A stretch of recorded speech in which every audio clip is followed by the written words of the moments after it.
Hello everyone, just a quick word from your friendly editor/husband. For all of you who listen to So I'm Watching This Show and own an Android device, do me a favor. Go to the Google Play Store and download the Podcast Republic app. It's a fantastic app that allows you to get all of your favorite podcasts directly on your Android devices. I use the app and love it. I can search for the podcasts I want to listen to, select them as favorites, and have them all just a click away. Make sure you set So I'm Watching the Show as a favorite so you don't miss any new episodes. Again, the app is Podcast Republic, available on your Android device. Thanks! I'm not renewing my lease here, and so they are really jacking my rent up a ton. Mm-hmm. And so I got an email the other day that they're like, "Hey, just in case you haven't found a new place already, we're offering you, a discount on your renewal." And they are literally dropping their initial renewal price by $30. Oh my God. As if that's going to do it for me. Make any difference. $30 is nothing. No, not at all. And so I kind of just want to be an asshole and just reply back with just $1,200 and just see what I'll get. And they'll probably keel over and die. But yeah, no. I just don't know what's going to happen. I mean, they can't evict everyone. Yeah, well, so I think that I know Minnesota has. Oh my God, I sounded so Minnesotan right there. You're getting there. I hate it. My accent is such an amalgamation of just bullshit because I have my Maryland O's, but then I have my Minnesota, and then I sound like a fucking Valley girl, and it's terrible. I don't know where I'm from.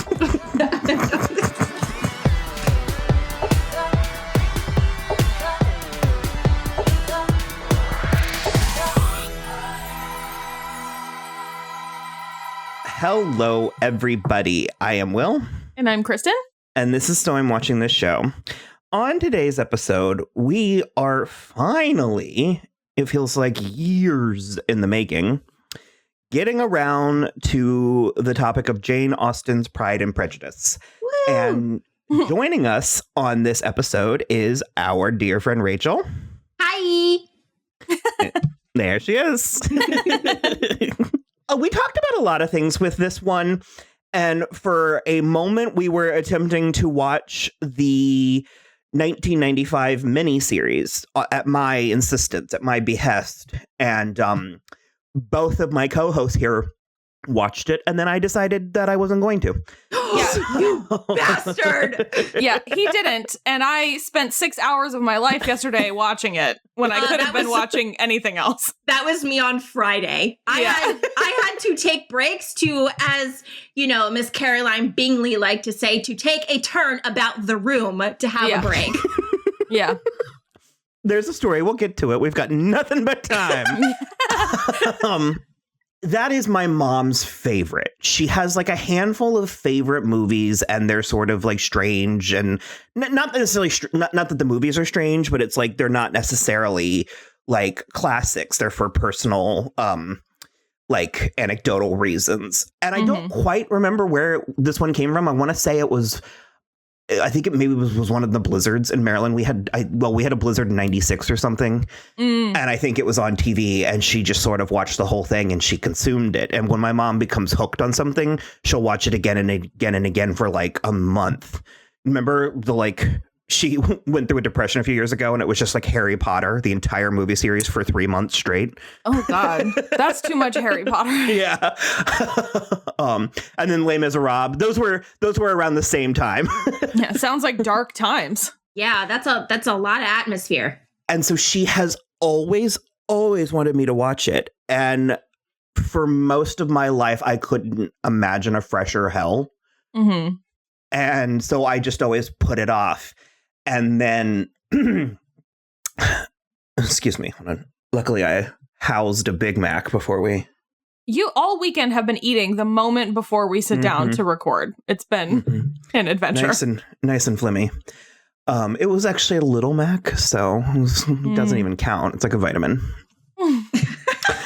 So one of the things that happened around the turn of events is we saw the 2020 version of Emma. And to my surprise, I loved it. And so I was like, let's go ahead and, if you're going to be a bear, be a grizzly.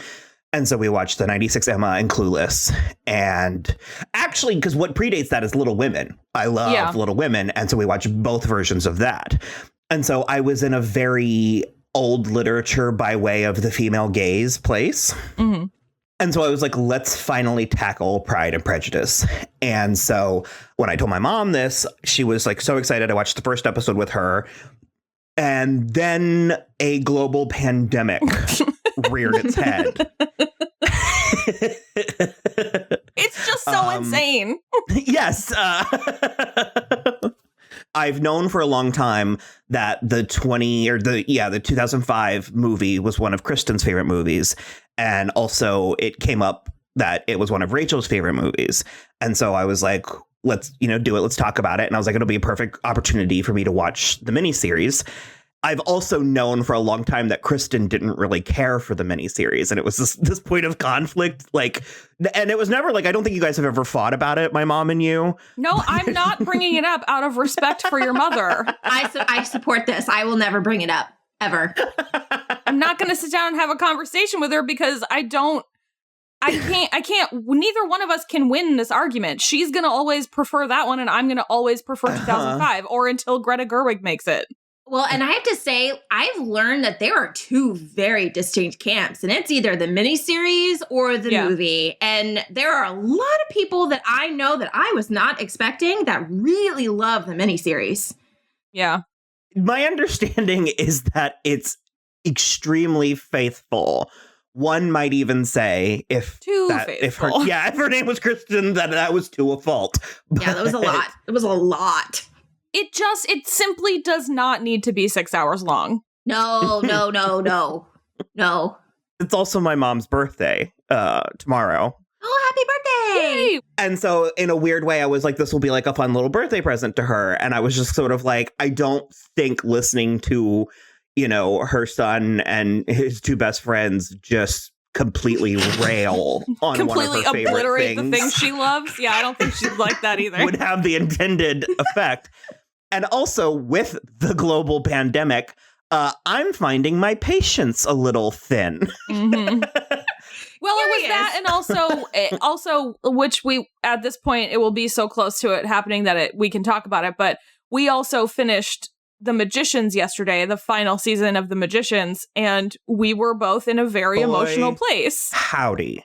Yeah, oh God, I'm not ready. Very emotional place. And so Will was like, I quite simply do not have the patience for this tonight. And I was like, that's fair. I didn't have the capacity for 4, 5, 6 hours of Pride and Prejudice. Of just frivolous squawking. Call me Prejudice. God, you said squawking. Mrs. Bennet in the miniseries is just the worst thing. Oh my God. Mr. Bennet, have you heard that Netherfield has not been lost? I can't. It's just constant shrieking. I'm sorry, Teresa. I'm so sorry, but I can't. And then the ribbons and the fucking just the Miss Muffet hat. I can't do it. Yeah, Brenda Blethyn wears very few bonnets, and I prefer it so much. Same. Yeah, I don't know. And there was a point where Kristen, it was sort of like she was watching an oncoming accident in slow motion, where she was just sort of like, this is not gonna go the way you two think it will. Kristen was just like, you're gonna like the 05 version, which my mother finds dark and dank. And dirty. She hates every single casting decision, which I literally cannot fathom. But it's like every other thing in this particular genre that we've watched lately. You much preferred the 2019 Little Women. You much preferred the 2020 Emma. There was no doubt in my mind you were going to prefer the version that has more than one human person that you know who they are. Mm-hmm. Because I vaguely know who Lizzie Bennet is from the old one, but the two of them, her and Mr. Darcy, which is Colin Firth, are the only people who remained of note. Yep. After that. Well, Lucy Davis is Mariah Lucas, but she's not in the 2005 version because Charlotte Lucas doesn't need a sister. Lucy Davis. Hilda. Yeah. Okay. Yeah. That was her. Wow. I didn't notice. Okay. Now I need to go back. Well, at your leisure. I will not be joining you again.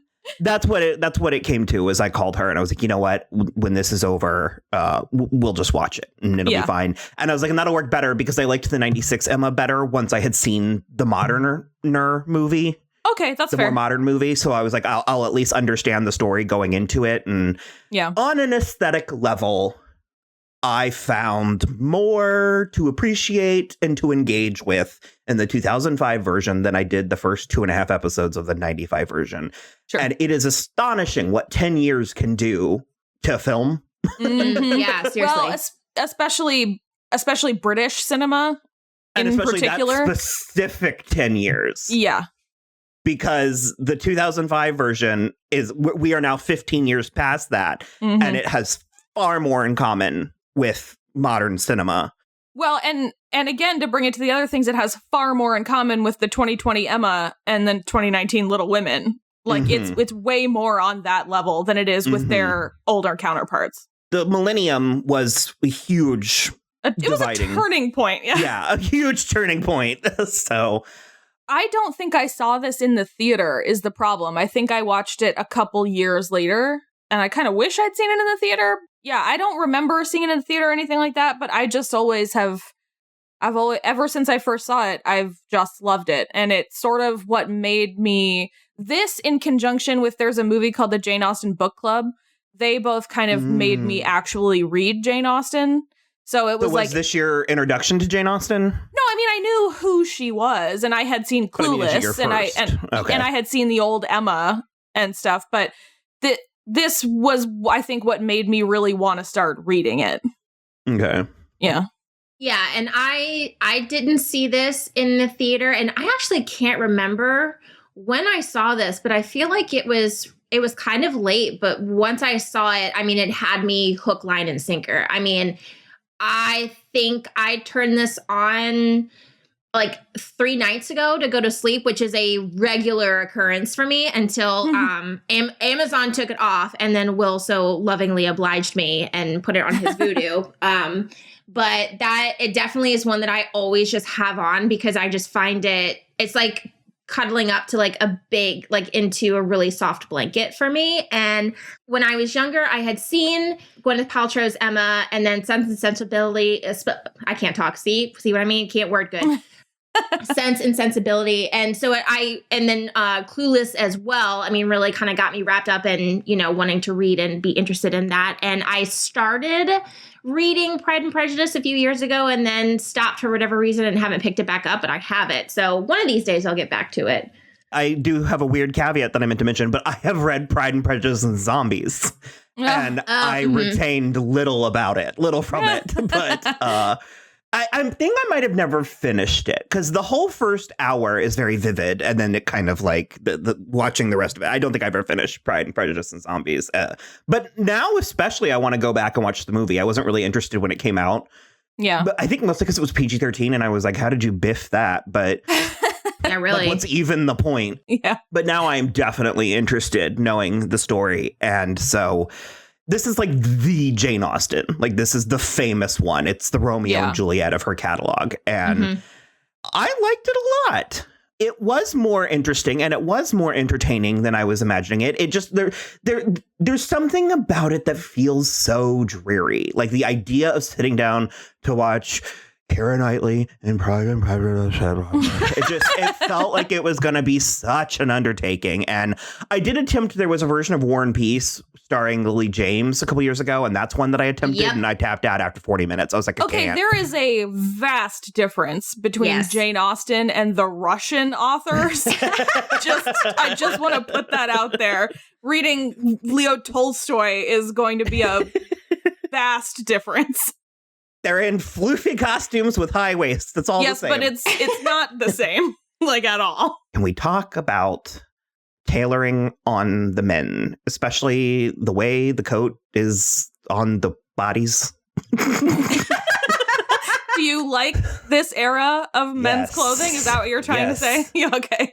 It's tight and the pants are hitched and you get like things hoisted and thrust and we forgot to talk about his cupping his shirt under his wiener in Emma. No, we did. We mentioned it. Did we make it in there? Okay. Oh, it made it.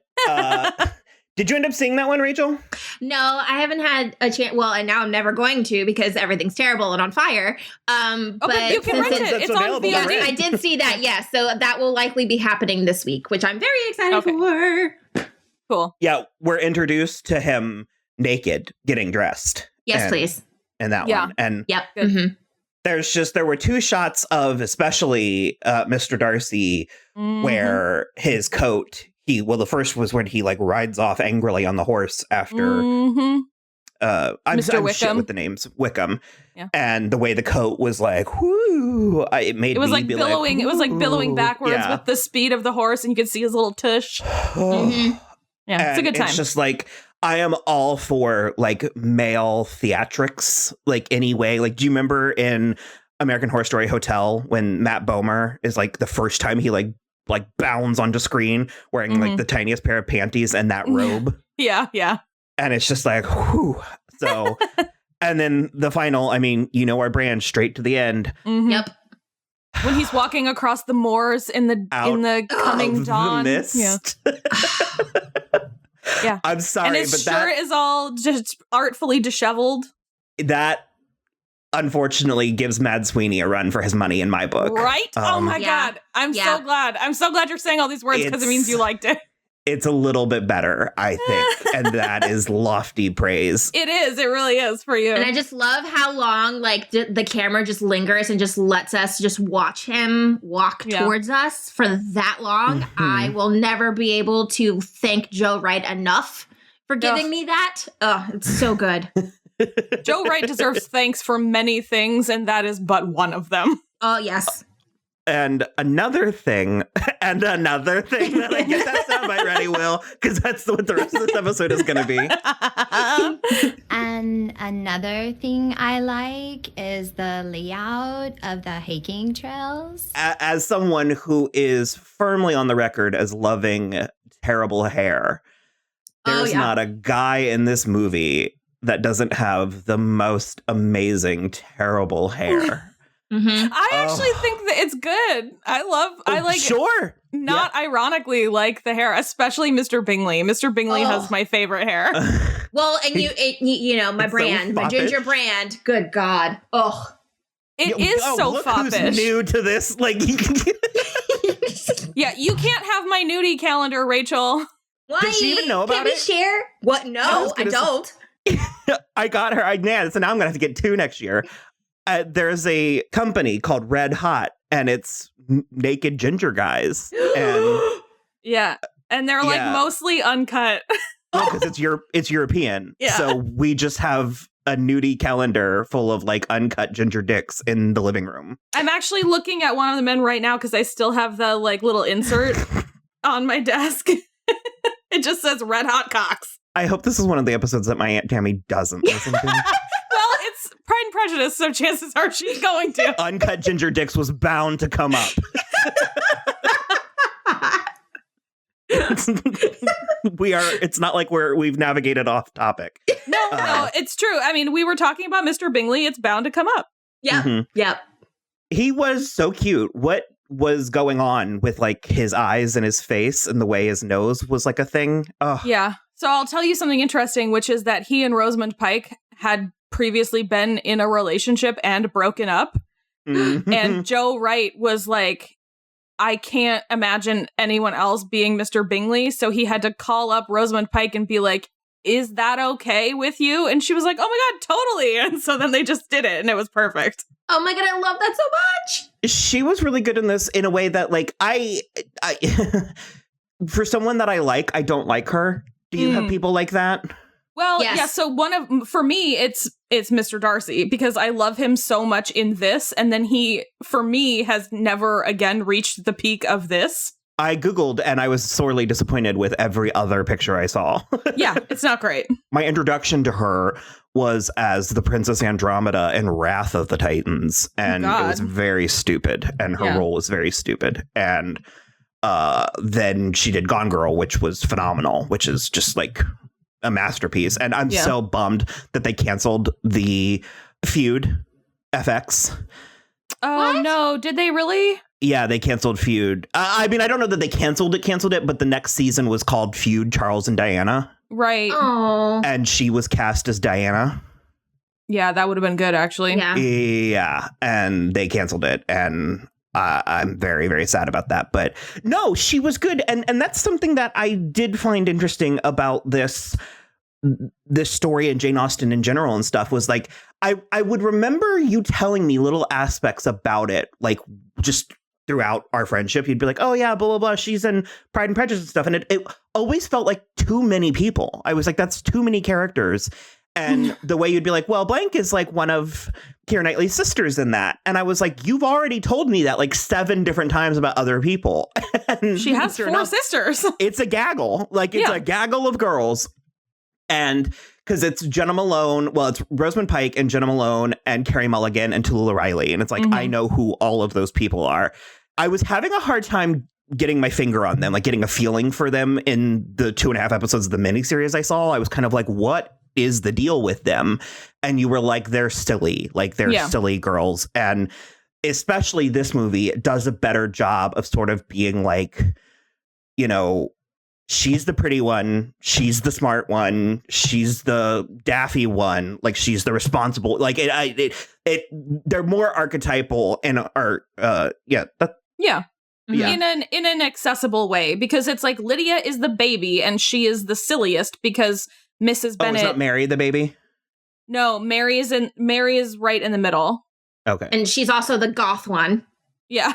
If ever there was a goth one. It's Jane, Lizzie, Mary, Kitty, Lydia. Because Lydia is 15. Okay. And she is the baby, and she's the one that Mrs. Bennet, I think, it's Mary or Kitty, but Lydia is the worst.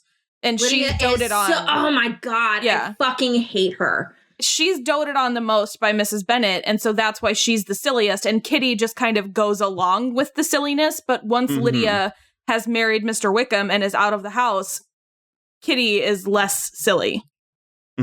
Carey Mulligan gets less silly when Jenna Malone is gone. Okay, so true to form, there's an old adage that friendship, the key to friendship is same taste in alcohol, different taste in men. And as we've established, Kristen doesn't like vodka and I do, blah, blah. But we all like gin. Yeah. You like gin, right, Rachel? I literally have 3 bottles in my bar cart right now. Okay, there you go. Perfect. We all like gin. So we're never fighting over a guy, real or imaginary. Imaginary. Rachel and I have fought over a guy once. Yes. But it wasn't even that it was like fighting. It was just like, are you? Am I? We are. High fives. All right. We weren't even, he was the love of my life and you didn't know. And proceeded to date him. Well, I attempted to date him, but then got stood up for prom and then just never heard from him ever again. So he does that. Jesus. He does that. It was like a hallmark of his thing, his whole deal. But true to form, Kristen can have Mr. Darcy and Rachel can have Mr. Bingley, and I'll take Mr. Wickham. I tell you. Yeah, I mean, you really do prefer a dirtbag. Yeah. Oh boy, was he a dirtbag? He's such a scoundrel. Yes, he's the bad guy. I thought it was just gossip. Don't say that about anybody. Did you see him yank? Did you see him yank Lydia back into the carriage? Yeah, it's awful. Ugh. It was Lydia deserves to be slapped around a little bit. He made passionate love to Georgiana Darcy and then left her, and he absconded with Lydia, and they were living as man and wife before they were married. Scandala. He's a scoundrel. And they were both like 15. Yes. And he was like a proper soldier. I don't know. He had really nice hair. Of course, it's Rupert Friend. He's beautiful, but he's a scoundrel and he's a bad man. Well, no, because he told Lizzie. He was lying. Why would he do that? He was a soldier. So that he could get with Lizzie. No. Yes. Oh, goodness. You must be having a laugh at us. There's no way you're serious. Only partially. I kept waiting for like the rest of the story to come out, and then I was just kind of like, oh, so is he just a bad guy? And I was like, he hasn't been given a chance. So he's like he's a degenerate gambler where he basically got an inheritance from Mr. Darcy's father because he turned down the job that would have given him a yearly income. So he got the inheritance that equaled the amount of the living instead, and he gambled it away in like less than a year. Then he came back, tried to woo Georgiana, left her when he realized he wouldn't get any of her inheritance, and then he started preying on the Bennets and Lydia.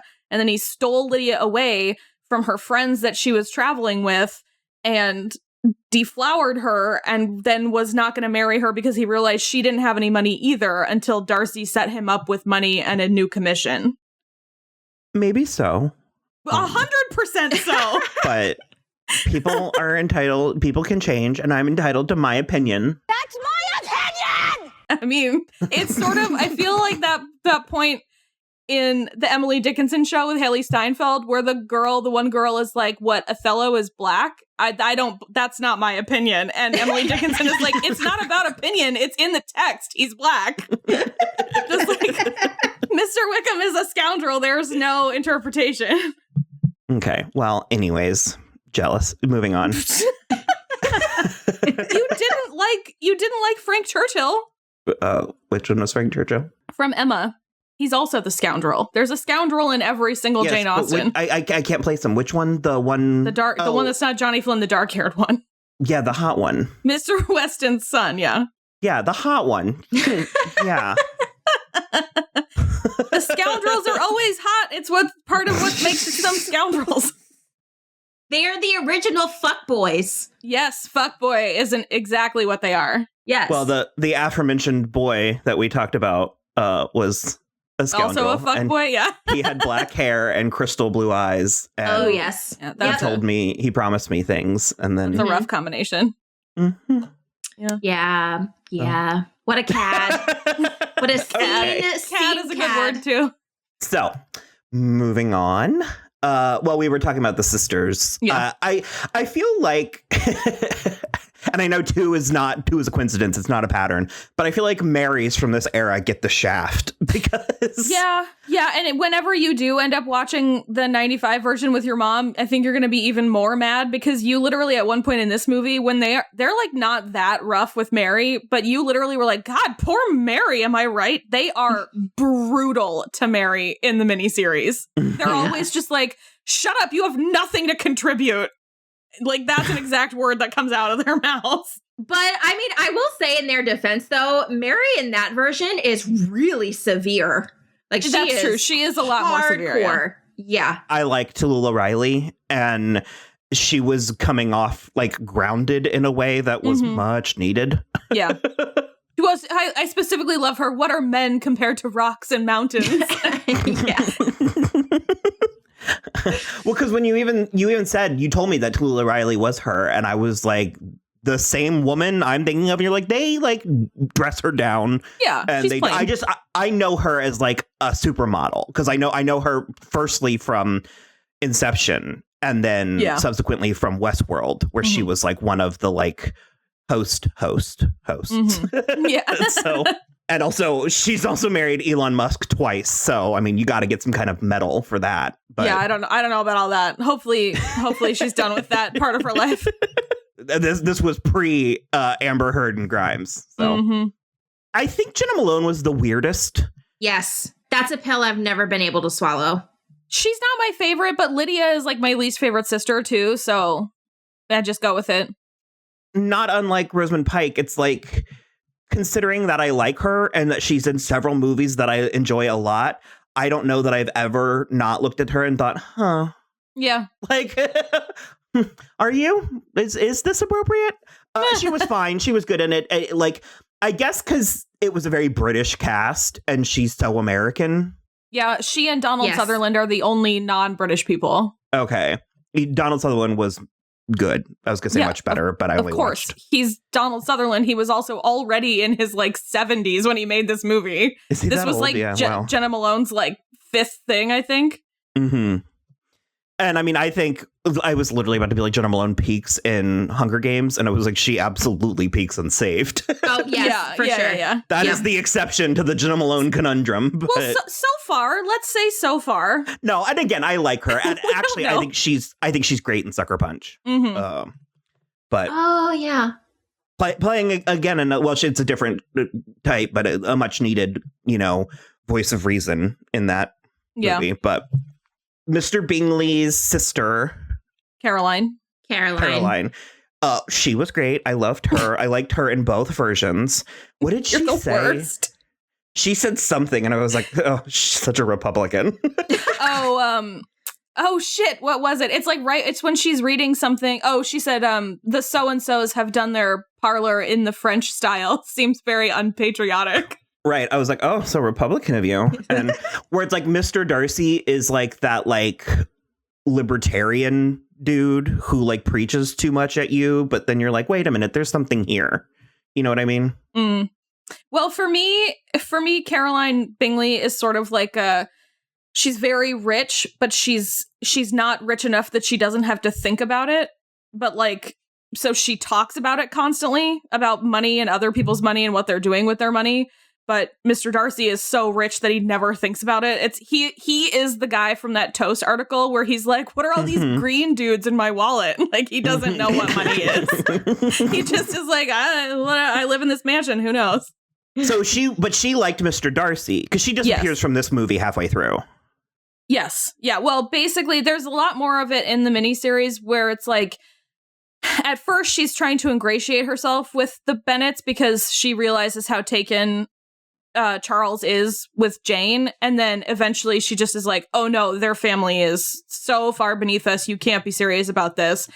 She turns really cold to Jane in a way that this movie kind of doesn't show that she turns really cold with Jane. You just see her acting that way with Charles when she's like, you literally can't do this, and then they leave the next day. I mean, they did seem like a nightmare, but well, considering that we're rooting for them. Yeah, Mrs. Bennet and Lydia and Kitty are terrible. When they did that little walk around the room thing, I was like, oh, she was putting on a show for Mr. Darcy, but she was merely succeeding in flaunting Lizzie. Yeah. Mm-hmm. I will say the fashion from the 19th century is my absolute least favorite period of all time. This is set in the late 1700s. Yes. Because Joe Wright specifically was like, I don't want all of those fucking empire wastes that the 1800s have.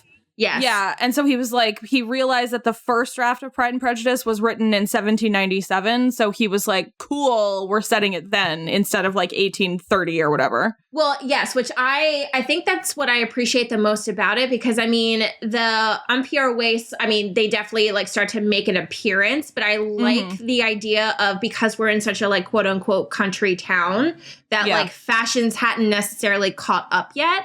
Yeah. And I mean, it's never been a favorite of mine. I mean, you guys talked about it in your Emma episode, but the super slicked back hair and those stupid fucking curls that frame the face. I can't. I hate it. I've always hated it. And just everything's just so straight and just does nothing. There was nary a curl in this one. And I mean, if there was, it was a combed out perm, which I can appreciate, or natural wave. Yeah. I think that's why I love this version so much more, because it's not just the stark white straight dress. Yeah. I mean, with the men aside, because I mean, the men's fashions are always just going to be really soft and handsome and just gorgeous. But I mean, just women, the fashions of the 19th century just have never piqued my interest whatsoever, which is much different than, the mid to late 1700s. I think is my favorite. I do love a heaving bosom. Yeah. And we're just not there. I mean, we're in a very tits out place, which mazel tov, get it, girls. But there is something about the platter in which they are being served in this. Yeah, we're in a lot less classy tits out place than this stuff. We're deep V side boob tits out place, and I agree. I welcome the return of a prow of the ship tits out place. I'm a lot more in that camp. Well, I'm nervous for that camp because if we go back that way, I will suffocate to death. That's true. They will be like touching your chin, Rachel. You'll be able to take a nap easier, though. Just like, I'll just literally just have to close my eyes. Like a built-in neck pillow. To bring this, the miniseries and then the conversations with my mom, obviously my goal is not to just like rag on it, but it does give me talking points. And so she did recently describe it as dank. And the interesting thing is I actually know exactly what she's talking about. I know what she's exactly what she's talking about too. I just don't agree. I find it rustic. Yeah. Yes. Well, and it would make sense because, I mean, Mr. Bennett is like maybe low to like mid-grade middle class. So he really didn't have the money, nor would Catherine DeBerg put money into a home that is just going to like churn out girls forever. Yeah. So it made a lot of sense that there would be like a sense of it being slightly run down.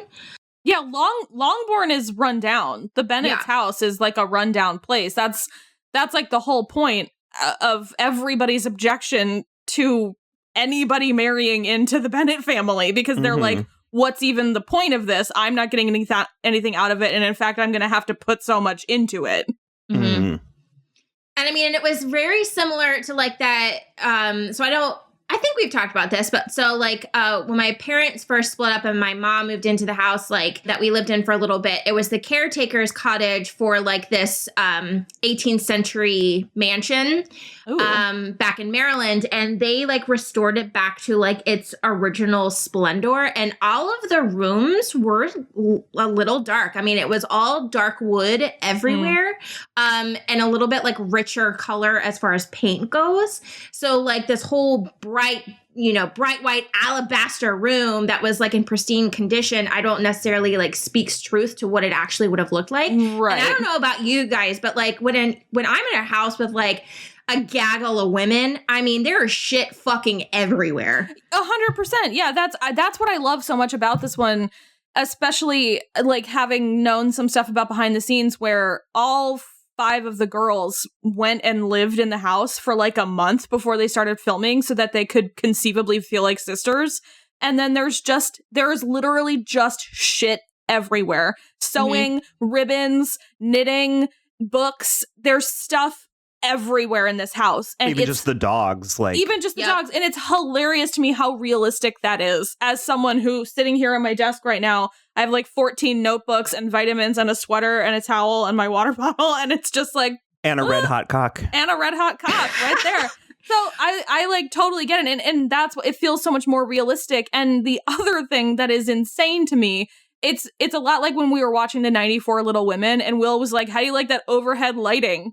There's so much overhead lighting in the 95 miniseries that I just was like, this is insanity. It's so bright in all of these rooms. You can tell that there's like film set lights. It's crazy. That was a very 90s thing. Yeah, for sure. Because that was one of the things that was preventing me from ever watching this was subconsciously, or actually rather very consciously, I picked up on that in the trailers and the marketing. And I was like, I'm not interested in seeing this like unglamorous version of this.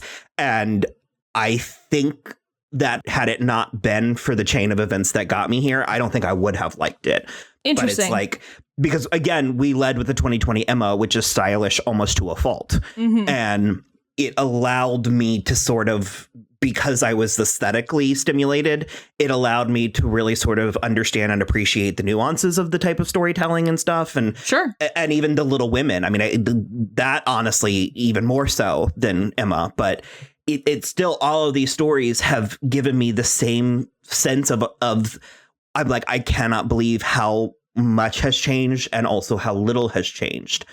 And so all of that, I'm actually in a very, well, and then there's quarantine. I'm in a very sort of romantic, like old world place at the moment where it's like the idea of going to this like stately older manor that maybe is a little bit not up to par. Not that I want it to be, not that I want it to be not taken care of, but like maybe we're fixing it up a little bit and we can leave the windows open at night and it will get humid and damp. And like, that's not always wonderful. Sometimes it's terrible, but it's real and it smells and it like, do you know what I mean? It just sort of, there was an earthiness to this one in a way that, because it's like even Emma and Little Women, it was like the lawns were still cut. Yeah. And this might be a good time for us to watch Jane Eyre finally. You think so? During quarantine. Well, what I really love too with this version is just everything just seemed to be in just really just like saturated color, almost jewel tones in a way that lots of bolds. Yeah. Yes, which I mean, I love how rich it is. I mean, everything else I just feel like it's just so bleached and it's just very devoid of color. And you know, in my mind, I feel like when I finally get to go to the English countryside, I feel like I'm going to be super disappointed because it's not going to be in a chrome filter. Like it's not going to be as green as the green in this movie or the green that I imagine. To Ireland. I'm trying, and the world will not let me. It's green. It's green enough. Yeah. I promise. It's as green as you need it to be. Well, so I mean, if I were to like book the Bennett's house on Airbnb and I rolled up in the state of decay that it was in this movie, I would be so fucking excited. But I'm also that weirdo that like the more it stinks of history, the more Jones I am. Mm-hmm. Well, and I'm also imagining like having 6 other people with you, so you don't quite feel I don't want to be there alone. Mm-hmm. Yeah. This isn't 100% to my preference, and I don't want everything done this way, but this was a very, very good version done this way, and it was a very good case for occasionally doing things this way, and probably easily one of my favorite. Well, my favorite was The Dawn. I think The Dawn is such an underrated time for unique and interesting and romantic scenes. But one of my other favorite was when because it almost looks like ruins and they're in the rain. Oh, yes. And it like looks like a fantasy for a few minutes there. So your 2 favorite parts of this movie were the 2 most romantic parts of this movie? Sure. Amazing. I love it. I think I'm not a romantic and I am. No, but... oh my God, what? You're such a romantic. There's a draft in here. My wig is gone. Yeah. So I'm a romantic. Okay. Because those are my 2 favorite parts too. The first time he proposes to her and the second time he proposes to her. It's so romantic. And the first time, so good. The first time is like sickeningly romantic because they're just talking shit at each other, but it's so artfully done. And then they just like almost make out in the rain, which would have been so inappropriate. But amazing at the same time. I love it. The scene in the rain is friggin' amazing. The hand thing, though, was too much. Kristen. Oh my God. What? No, good in a good way. It's like, oh my God, when he helps her into the carriage, I like lose my shit every fucking time. Because then he walks away. When he flexes it and he flexes it. Because he can't handle the fact that he just touched her bare skin. It's insane. I can't. I cannot. I wish that you were quarantining with us, Rachel. I know. We watched this with the captions, and it was accurate. It was true, and it's funny, and it's good. It was a brilliant little note, but the captions highlighted a gag that when the Bennett women are together being obnoxious, you can hear the hens outside cackling. So the caption would just say hens cackling. Yeah. As they were like, so good. And and I just was going to be like, Will, insert hens cackling over. Yeah. Well, no, like, I love, when you guys talk about, like, why you want to start a podcast, you can just, like, loudly agree at each other. I think, Kristen, if you and I did it, we'd just be loudly grunting at each other. Oh, my God. Yeah. The whole time we would just be like, and then with the hand,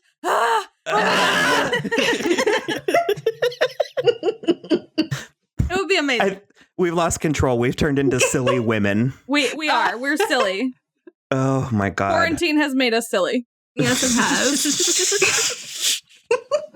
The wheels have completely fallen off, everyone. I would be remiss if I didn't mention Judi Dench. Oh. I wasn't entirely sure what the point of her was other than just to be an obstacle. I mean, is there more to her character or? I mean, that's mostly it. But she, like, her daughter, her, like, sickly daughter is supposedly, according to her, betrothed to Mr. Darcy.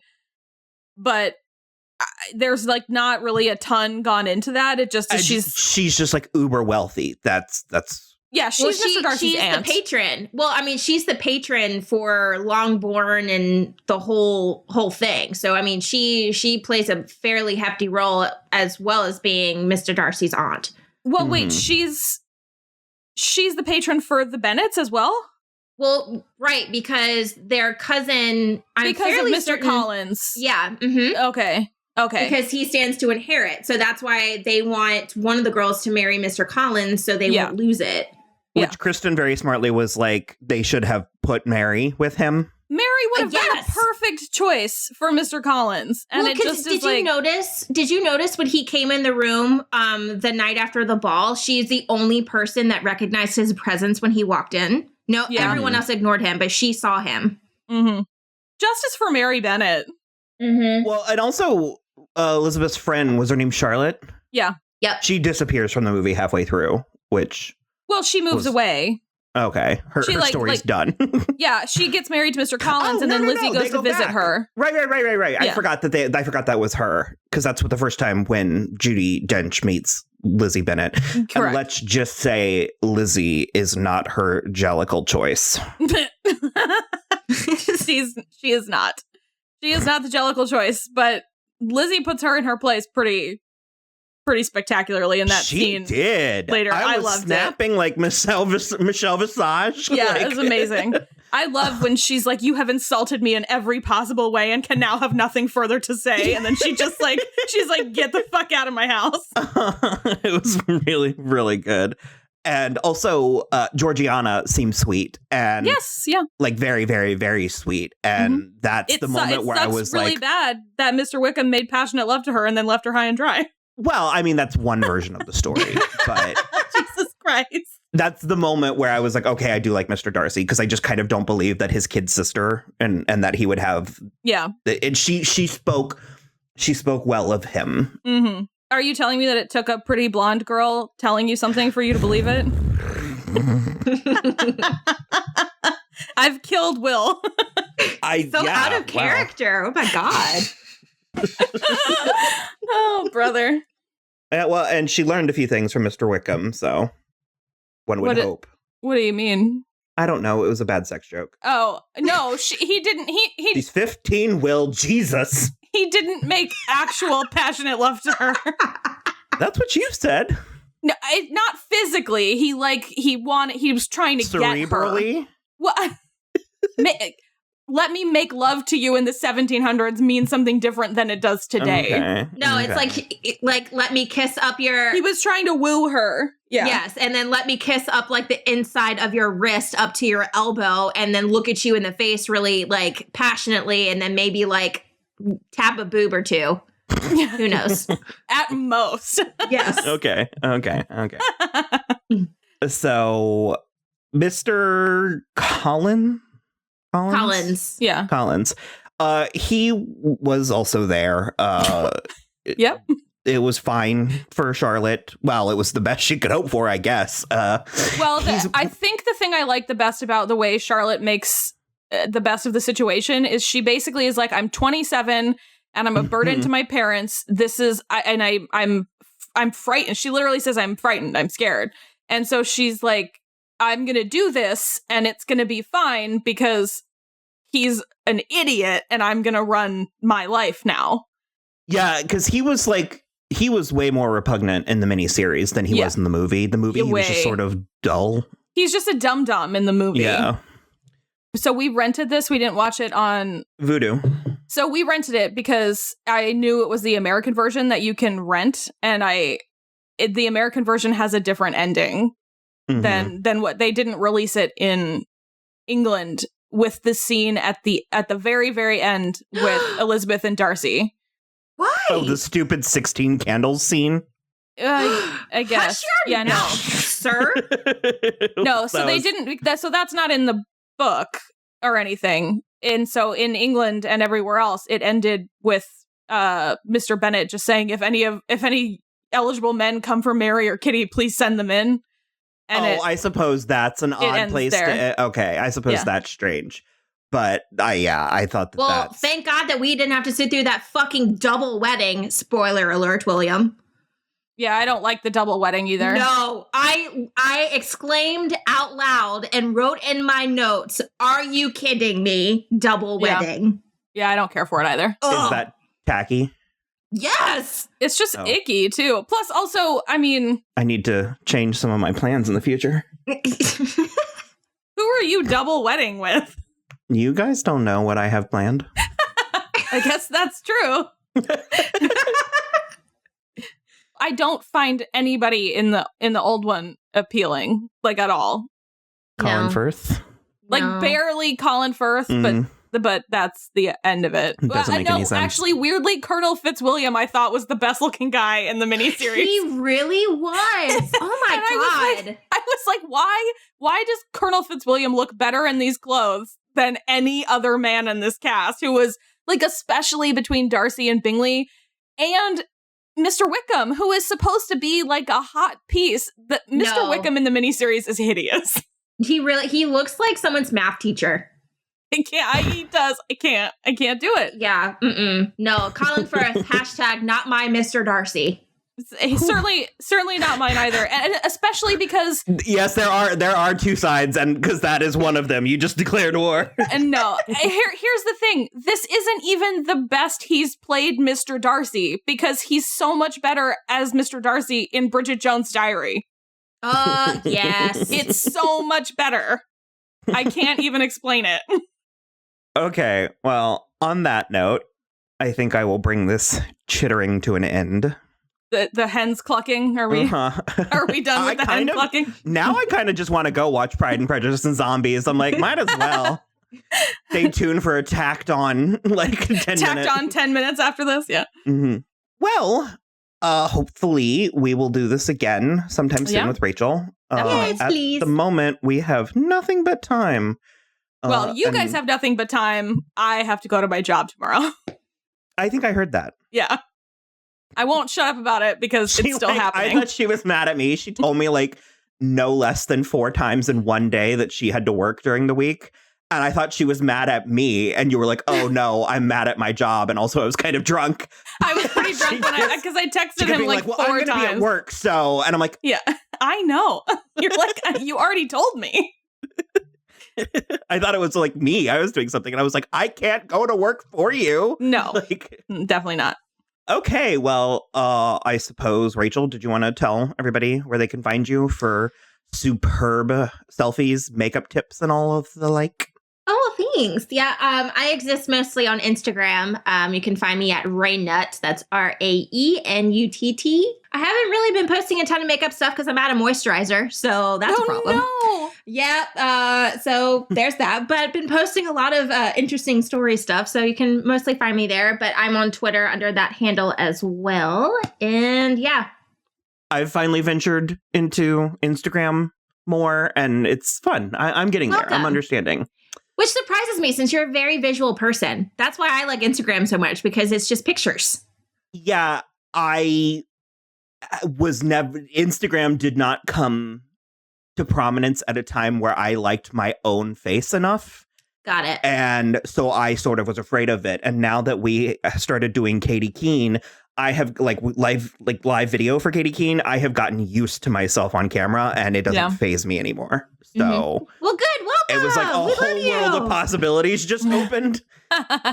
Meanwhile, that's basically my issue on Twitter, where it's just like, why does anyone want to listen to my random blips where I'm just yelling in caps and random fonts? Mm-hmm. You'd be surprised. There's an art to all of them, and they are each one's different enough just to piss you off. Yes. Mm-hmm, mm-hmm. So, because adjusting from Tumblr to Twitter was like a 2-year growing process for me. All right. Well, as always, you can follow us on Twitter at So I'm Watching, Instagram at So I'm Watching the Show. We also have a website, soimwatching.com, that links out to everything. As Will mentioned, we are currently doing live watch parties for Katie Keene on the app TV Co. So you can download that and join us Thursday nights at 8 p.m. Eastern. And then other than that, you can rate, review, and subscribe on iTunes or wherever you listen. Also, our old episodes of Katie Keene. I saved them. Oh, yeah, they're all there. So you can catch up if you feel like. If you haven't started Katie Keene, you can put on our feed while you watch the episode. And you can also start at any time. It would make no difference. Yep. Probably pretty true. Bye. All right. Bye. Bye. Yay.